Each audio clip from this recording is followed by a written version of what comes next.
ঢালিউডের জনপ্রিয় দুই তারকা শাকিব খান ও ইয়ামিন হক ববিকে অনেকদিন পর দেখা গেছে এক ফ্রেমে। রবিবার এফডিসিতে নিজেদের ছবির শুটিংয়ের ফাঁকে তাদের এই সাক্ষাৎ ঘটে। দীর্ঘ বিরতির পর দুজনকে একসঙ্গে দেখে আনন্দিত হন উপস্থিত শিল্পী ও কলাকুশলীরা। সাক্ষাতের সময় দুজনকে বেশ হাস্যোজ্জ্বল দেখা যায়। জানা গেছে অনেকদিন পর দেখা হওয়ায় তারা একে অপরের খোঁজ খবর নেন এবং মেতে ওঠেন আলাপচারিতায়। শাকিব বর্তমানে এফডিসিতে তার নতুন সিনেমা সোলজারের শুটিং নিয়ে ব্যস্ত সময় পার করছেন। অন্যদিকে ববি সম্প্রতি অস্ট্রেলিয়া থেকে দেশে ফিরে নতুন ছবি তসনসের টানা শুটিং এ অংশ নিচ্ছেন। সূত্র জানায়, রবিবার এফডিসির পাশাপাশি দুটি ফ্লোরে শুটিং চলছিল শাকিব ও ববির। সেই সুবাদেই তাদের বহুদিন পর দেখা হয়।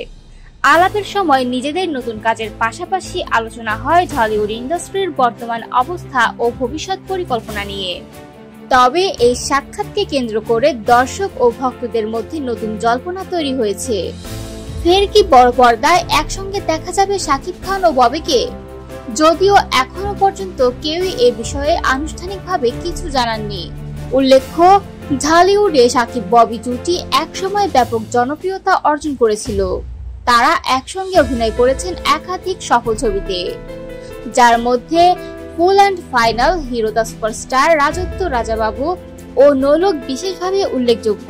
প্রতিটি সিনেমায় দর্শকপ্রিয়তা পেয়েছিল এবং জুটির পর্দার রসায়ন প্রশংসিত হয়েছিল সর্বমহলে। দীর্ঘ বিরতির পর আবারও এক ফ্রেমে শাকিব ববিকে দেখা পাওয়ায় ভক্তরা সামাজিক যোগাযোগ মাধ্যমে উচ্ছ্বাস প্রকাশ করেছেন।